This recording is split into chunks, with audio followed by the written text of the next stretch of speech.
اصل supreme court اور Shabana parliament ایک دوسرے کے سامنے آ گئے ہیں، تو اس سے ہوگا کیا؟ اداروں کے درمیان ٹکراؤ، اور ٹکراؤ سے پھر کیا ہوتا ہے؟ تصادم ہوتا ہے۔ تصادم میں کیا ہوتا ہے؟ کسی نہ کسی کا نقصان ہوتا ہے۔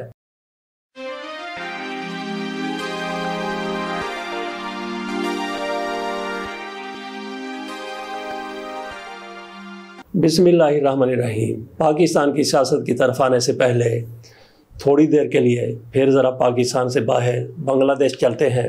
حسینہ شیخ جس طرح سے وہاں سے فرار ہوئی ہیں، اس پر ہم ایک مکمل ویلاگ بنا چکے ہیں، ایک نہیں بلکہ 2 بنا چکے ہیں۔ اس سے پہلے بھی اسی پر تھا۔ ان کے بیٹے کی طرف سے کہا گیا ہے سجیب الرحمان، مجیب الرحمان کے نام پر ان کے بیٹے کا نام رکھا شاید شیخ حسینہ نے۔ ان کی طرف سے کہا گیا ہے کہ میری ماں نے کہیں بھی پناہ کے لیے درخواست نہیں دی۔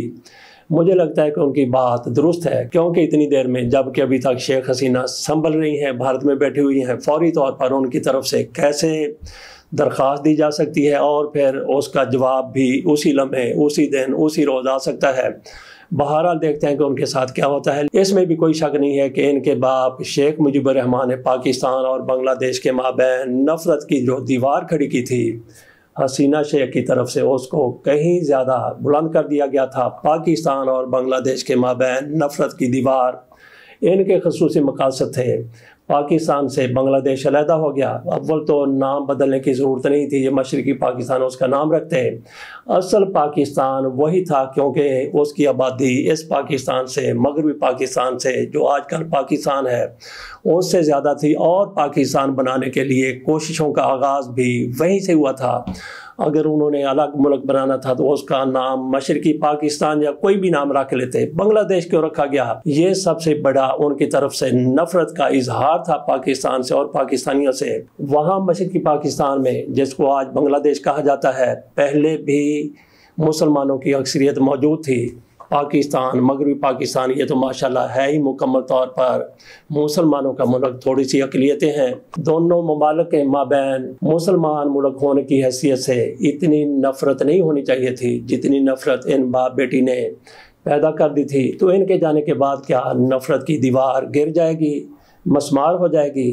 میں سمجھتا ہوں کہ نفرت کی دیوار گرے گی تو شاید نہیں، لیکن بہت کم ضرور ہو جائے گی۔ شیخ حسینہ جب اقتدار میں آئی، اپنے والد کی طرف سے جہاں پہ انہوں نے پاکستان کے خلاف نفرت چھوڑی تھی، وہیں سے انہوں نے سلسلہ آگے بڑھایا۔ ان کے والد کے قتل کے بعد، اس کے بعد جو حکومتیں آئیں، ساری کی ساری ایسی نہیں تھی جو پاکستان سے اور پاکستانیوں سے نفرت کرتی تھی۔ ان کے والد کی طرف سے اور ان کی طرف سے پاکستان کے ساتھ زیادہ ہی نفرت کا اظہار کیا جاتا رہا ہے۔ اب وہ نفرت کی دیوار گر رہی ہے، کم ہو رہی ہے۔ ہو سکتا ہے کہ پاکستانیوں کے خلاف وہاں پہ جو نفرت پائی جاتی ہے اس میں اس طرح سے تو کمی نہ آئے کہ بالکل نفرت ختم ہو جائے، لیکن اس میں بہت زیادہ کمی آ سکتی ہے، اور نفرت کی دیوار مکمل طور پر مسمار ہونے میں تھوڑا سا عرصہ لگے گا، بشرطے کہ وہاں پہ کوئی حسینہ واجد جیسی، حسینہ شیخ جیسی دوبارہ حکومت نہ اب آ جاتے ہیں پاکستان کی سیاست میں۔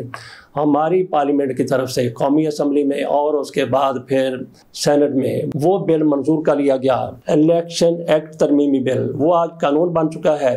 یہ قانون منظور کیا گیا ہے سپریم کورٹ کے اس فیصلے کے خلاف جس میں تحریک انصاف کو خصوصی نشستیں دینے کا فیصلہ کیا گیا تھا۔ 8 ججوں کی طرف سے یہ فیصلہ کیا گیا تھا، باقی ججوں کی طرف سے بھی اس فیصلے کے خلاف تو بات نہیں کی گئی تھی۔ بہرحال دیگر 5 ججوں کی طرف سے کچھ اور موقف اختیار کیا گیا تھا، لیکن پی ٹی آئی کو سیٹیں دینے کے حوالے سے 11 جج متفق تھے 13 میں سے۔ یہ ساری صورتحال دیکھتے ہوئے کہ تحریک انصاف کو ان کا قانونی حق مل جائے گا، ان کا جائز حق مل جائے گا، اور اس کے بعد کیا ہوگا؟ وہ نشستیں دے دی گئی تھی الیکشن کمیشن کی طرف سے مسلم لیگ نون کو، پیپلز پارٹی کو، اور ان کی پارلیمنٹ میں 2/3 اکثریت ہو چکی تھی، جس کے تحت یہ کوئی بھی ترمیم منظور کر سکتے تھے، کوئی بھی قانون بنا سکتے تھے۔ آئین میں ترمیم کر کے تو اس کا سدباب کرنے کے لیے، اس فیصلے سے نمٹنے کے لیے کہ تحریک انصاف کو یہ نشستیں نہ مل سکیں، ان کی طرف سے یہ قانون لایا گیا، بل لایا گیا، اور وہ قانون قومی اسمبلی کی طرف سے اور سینٹ کی طرف سے منظور کر لیا گیا۔ صبح قومی اسمبلی نے اس قانون کی منظوری دی اور شام کو پھر سینٹ کی طرف سے منظوری دے دی گئی۔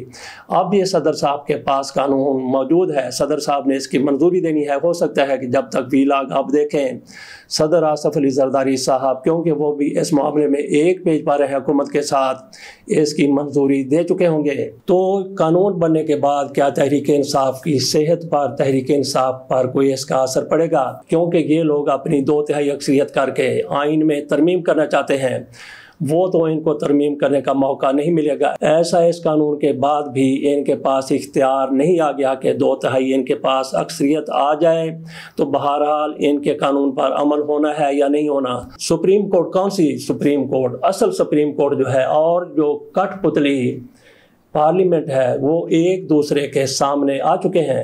ان میں سے جیتے گا کون؟ میرا خیال ہے کہ جیتنے اور ہارنے کا کوئی معاملہ نہیں ہے، کوئی مسئلہ نہیں ہے۔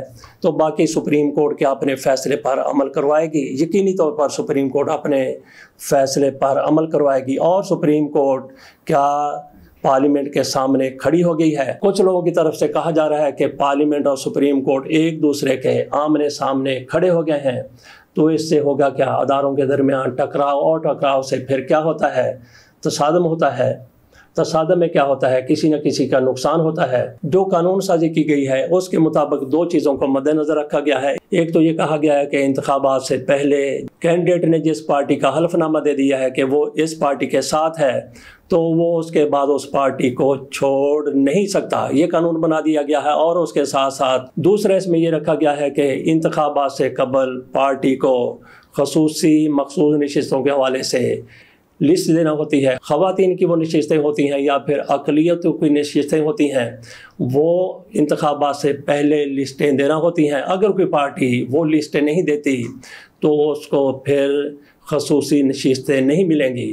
تو یہ قانون جو بن چکا ہے، آج تک جو آئین ہے، جو قانون ہے، اس کے مطابق یہی ہے کہ جو بھی قانون بنتا ہے اس کا اطلاع قانون بننے کے بعد سے ہوتا ہے۔ لہٰذا پی ٹی آئی پر اس قانون کا کوئی اثر، کوئی فرق اس کی صحت پر نہیں پڑنے والا۔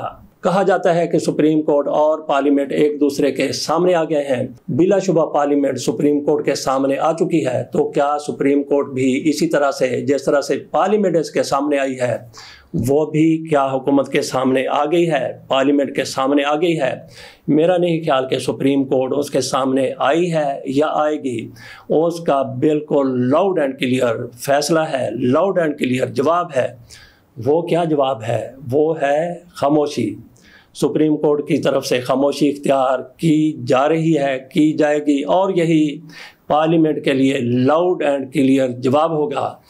سپریم کورٹ کا فیصلہ آ چکا ہے، اس پر الیکشن کمیشن نے عمل کرنا ہے، اور ہر صورت میں الیکشن کمیشن نے عمل کرنا ہے۔ کل 6 اگست کو یہ قانون منظور ہو گیا۔ کل ہی آخری روز تھا الیکشن کمیشن کے لیے کہ سپریم کورٹ کے فیصلے پر عمل کرنا ہے، اور تحریک انصاف کو جو مخصوص نشستیں دی جانی ہیں اس کا بھی انہوں نے جواب جمع کروانا تھا کل سپریم کورٹ میں۔ اور ساتھ یہ بھی بتانا تھا کہ سب کا نوٹیفیکیشن جاری کر دیا گیا ہے۔ 81 جو تحریک انصاف کے ممبر ہیں جن کے بارے میں سپریم کورٹ نے کہا تھا کہ ان کا نوٹیفیکیشن جاری کریں، وہ بھی کل جاری کرنا تھا، لیکن الیکشن کمیشن کی طرف سے سپریم کورٹ کے فیصلے پر جو ڈیڈ لائن دی گئی تھی اس کے مطابق عمل نہیں کیا گیا الیکشن کمیشن کی طرف سے۔ تاہم یہ ضرور کیا گیا ہے کہ انہوں نے جو کوئی شکوک و شبہات تھے، جو ایمبیگوٹی تھی، جو کیوری تھی، وہ سپریم کورٹ کے سامنے رکھی ہے۔ تو شاید اس وجہ سے الیکشن کمیشن کی طرف سے اس کے فیصلے پر عمل نہیں کیا گیا۔